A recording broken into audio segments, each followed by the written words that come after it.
it's sort of twofold. Like on the one hand, now when we're playing the music from the record and we get to a point in the set where I'm like, oh, it really needs a swing tune. It's so like exciting. I'm like, here's the one swing tune of the set that we actually, and I'm calling a lot of some of the greatest musicians I've ever played with for this release tour.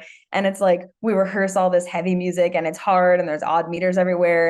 And then like on this release tour in March, it was Charlottesville. We played the first swing tune we've ever played together as a group, just kind of on a whim because sort of the room called for it. And we all were like looking at each other while we were playing, like, oh my gosh, I can't believe we haven't, like, it was just so fun. And it's really nice for it to feel fun again and to not feel so heavy.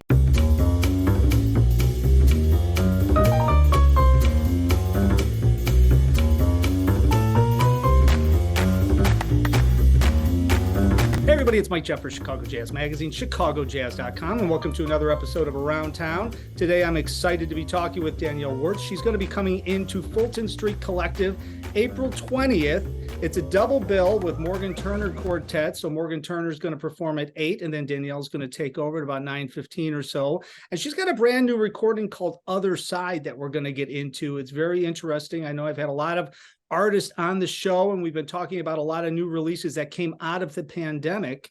And this is one of those that I listened to it. I read about it. It's very interesting. So I can't wait to talk to Danielle about all of this. So Danielle, welcome to the show. Thanks for jumping on for a few minutes, and I'm glad you're coming to Chicago. Thanks so much. Thanks for having me. Absolutely. All right. So let's talk about this recording. First off, you're going to be performing at April 20th at Fulton Street Collective. And it's a pretty deep recording, number one. Number two, you're going to be using some of our favorites here in Chicago as well to supplement your band. It's not easy music either. So, I mean, you reading about the background of this recording before the pandemic, you were going to do some straight ahead tunes. You were going to put a whole different feel on this recording. And then the pandemic hit and you decided to delve into your emotions, I would assume, about what you're feeling, what you're going through during the pandemic. And this Other Side came out of that. Really deep. It's really interesting. There's so many different facets. I wasn't really expecting to hear what I heard. So let's talk about this. How did you decide just to shift gears and go a completely different direction and write this incredible recording? Thanks. Yeah.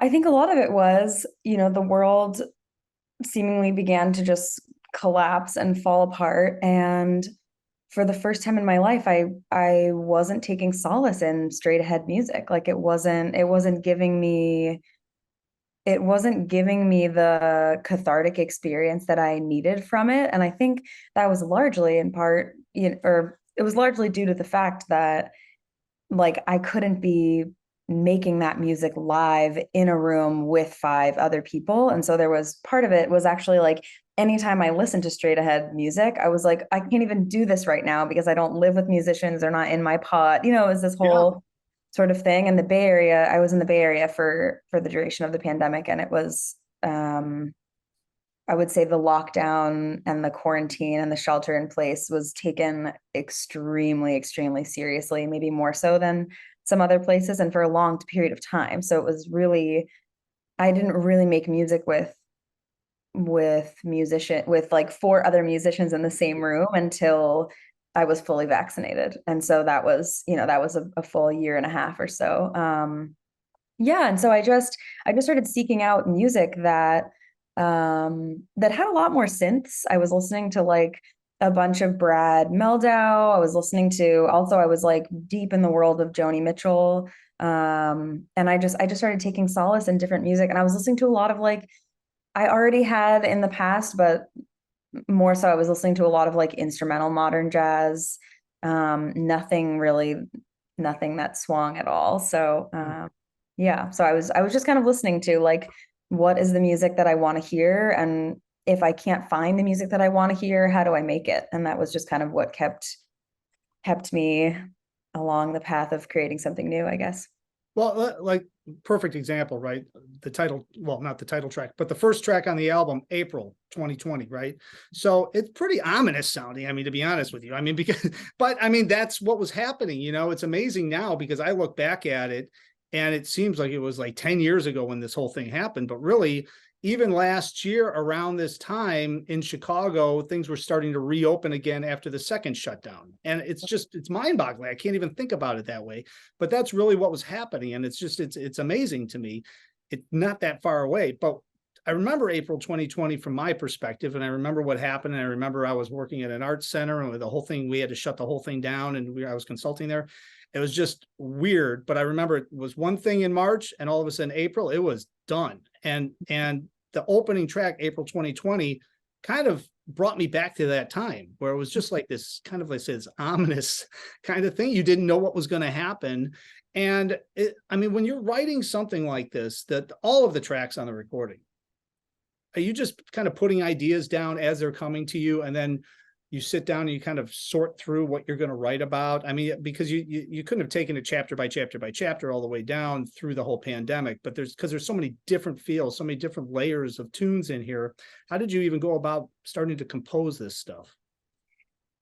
Yeah, so a few of the tracks on the record had been written or arranged in some capacity before the pandemic, and they just sort of drastically changed during the pandemic to just like more authentically reflect my internal world. Like there was no way that I was going to step into the studio and authentically feel like, here's a medium swing tune. And so there was a really big, actually, like a grieving process there for me, because my whole world up until 3 years ago was like so happily in a straight ahead box. Like I didn't feel confined to it. I was like so happy to be there. So a lot of this music came about, like Spring Is Here, for example. I actually reharmed Spring Is Here in April of 2020. And I just made the harmony a lot darker, and it was just this intimate, sad, sort of ominous ballad, but more just sad. And it wasn't until a full year later when I actually had like the new record date for the third time planned, because it was supposed to be June of 2020, and then it was going to be November 2020, and that, it just kept getting pushed. But it wasn't until I was like really officially finally headed into the studio and people had been vaccinated that I was like, this arrangement doesn't feel authentic even. Like this tender, intimate ballad is like, I'm actually really angry. I'm really still angry. And I was angry at the time. And which is where this sort of like Meshuggah something comes in halfway through. Just because it was lacking the intensity. And so I think a lot of it came about, yeah, like Spring Is Here. I was just kind of sitting at the piano. When the Walls Crumble, We Return is something that I had co-written with another musician back in 2019.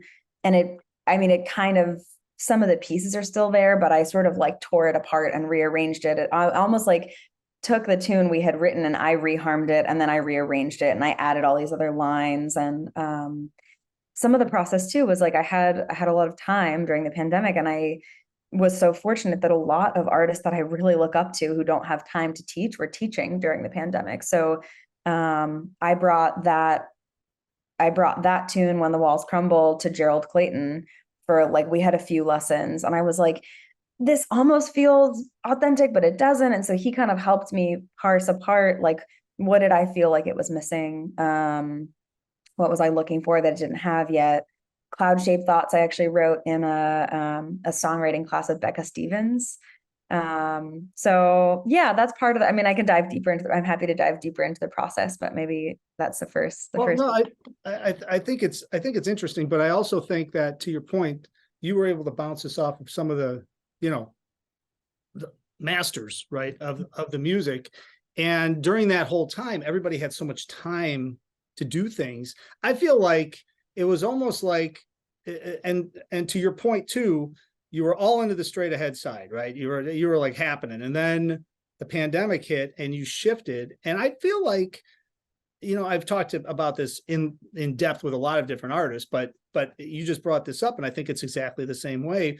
If there's any good thing that came out of the pandemic, it put all of the musicians, I'm a musician as well, right? It just paused us, because you're going from one gig to another, to another, to another, to another session, set, whatever it is, touring, traveling, teaching, all that stuff. And then all of a sudden you can't do anything.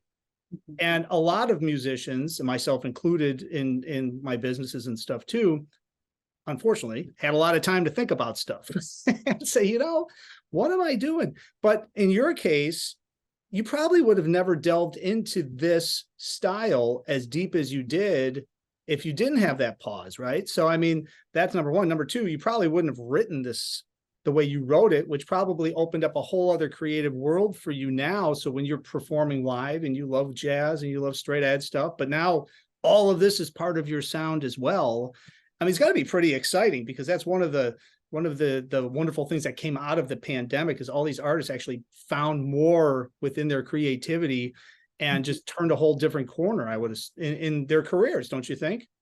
Definitely. I mean, I think it's sort of twofold. Like on the one hand, now when we're playing the music from the record and we get to a point in the set where I'm like, oh, it really needs a swing tune. It's so like exciting. I'm like, here's the one swing tune of the set that we actually, and you know, I'm calling a lot of some of the greatest musicians I've ever played with for this release tour.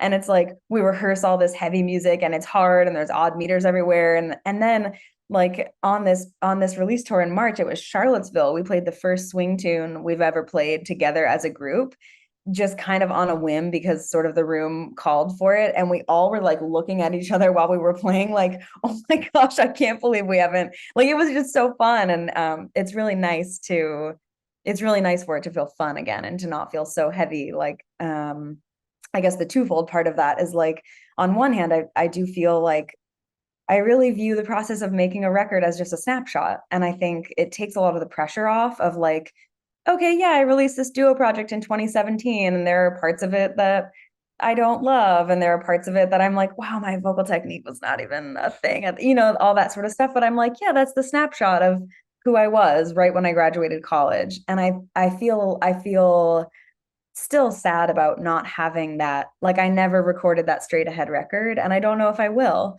And so there is a piece that's like, yeah, I don't know if I'll ever do that, but it was a huge part of my musical life for so long. So, but it is beautiful. Yeah. I mean, I don't know that I would have never, I can definitively say I probably never would have arranged anything like Spring Is Here had it not been for the pandemic. So, Yeah. so here we are.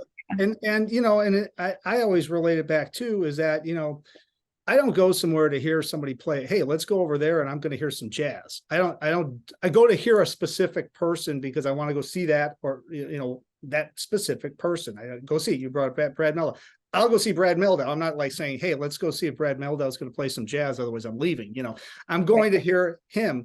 And I feel like because of, you know, just the brief time we've been talking here, just with the background that you've had, and I know you've been part of, like, you know, incredible competitions, the Thelonious Monk International Vocal Competition, the Ella Fitzgerald competition, just to name a couple, Mid-Atlantic Jazz Competition.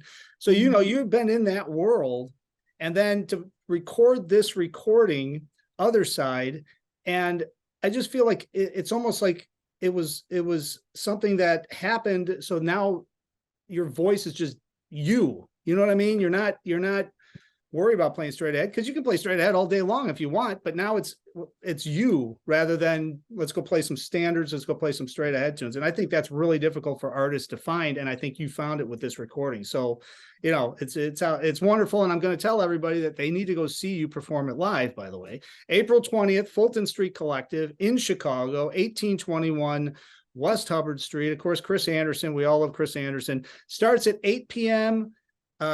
Danielle's going to go on at 9:15. She's got a killer band. So why don't you tell everybody who's in the group that you're performing with? Because I know there's some familiar names there that people would want to go check out anyways.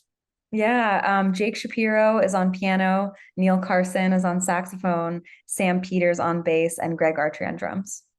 So it's going to be quite a scene over there, because this music is just, it's not easy to play. And these guys are going to be pushed to the limit. So that's good news. So everybody's got to be pushed to the limit over at Fulton Street. But you can also pick up the recording at daniellewertz.com. Now, we should talk a little bit more about what you have coming up after this, because you're kind of like on a tour right now. And I didn't realize you're all over the country. I mean, you're touring, like, you know, it's not just a couple, you know, Madison and things like you're touring. So why don't you tell everybody, since this is online, live, Well, it's not live, but you know what I'm saying. Everybody can find this online, chicagojazz.com. So where else are you playing? And if there's some people watching this in LA, which I know there are because we have fans out in LA, let everybody know where you're performing. Yeah, so the next show we have is April 19th at Nocturne Jazz in Denver, then April 20th in Chicago. I'm going to be at Providence College in Rhode Island on April 28th. That's a free concert open to the public, 4 p.m.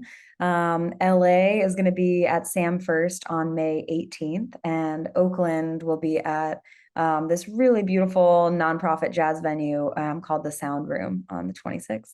So Standing. yeah. All right. So DanielleWertz.com. We send everybody over there. You know, before I wrap this up, you know, you brought up Joni Mitchell. You were listening to Joni Mitchell and things. I did hear in there, and it's funny because I know Pat Metheny played with Joni Mitchell. I mean, that was like one of my favorite groups. That was, I mean, Jocko and Pat with Joni Mitchell. But some of the record reminded me of like the Pat Metheny band back in the late 80s, you know, with the synthesizers and the way you put the vocals in there as the melody, but there isn't, you know, you're not saying words, but you're going along with it. I mean, which I love when Pat's groups were doing that. It really kind of, that's the one thing I remember hearing. Did you ever listen to any of that stuff? Or is that just because you were listening to so many different things? Maybe it just kind of came out. You know, what's so funny is actually a lot of people have asked me that, and I haven't checked a lot of that stuff out. It's been on my list for like, you know, right now I'm kind of the manager and the tour manager and the booking agent and the everything. And so once the tour cycle is over, I'm gonna finally have a longer period of more listening and writing and stuff again. But that is at the top of my list because I've heard that quite a bit. But I think a lot of that came from, you know, in jazz school, there was very much like a vocal instrumental divide. And so I think there was a lot of like, if I wanted to, how do I want to phrase this? Like if I wanted to be seen as like an equal member of the musician community, it was like show up and be an instrumentalist where your voice happens to be your instrument. And for a while that was very intense. And now I just love doing that. I almost love doing that as much as singing lyrics. And so, you know, when I'm writing something, I think there's often this actually really, there's like a relief in the, like, it doesn't have to have lyrics if you don't feel that it should. And you can just write you can write a wordless tune and that can be, it can say what it says without that. So sometimes it's more powerful doing it that way as well, rather than trying to push lyrics into something, because I know on this recording, it just fit perfectly with, I forget what tune it was on, but it was just, I was like, geez, man. And that's what reminded me of Pat Metheny's group too, because it was perfect. So anyways, all right. Congratulations on the new recording. Of course, Other Side, of course, check everything out, DanielleWertz.com. And Danielle, thanks so much for jumping on today. Next time you come into Chicago, be sure to let us know so that we can spread the word. Maybe even more in advance, but I'm glad we got this in today and as the date is coming up quickly. Yeah, thanks so much for having me. I really appreciate it. Thanks for the thoughtful questions. Absolutely. And thank you all for watching. As I always say, all things Chicago Jazz at chicagojazz.com. And until next time, hopefully I will see you all somewhere out on the scene.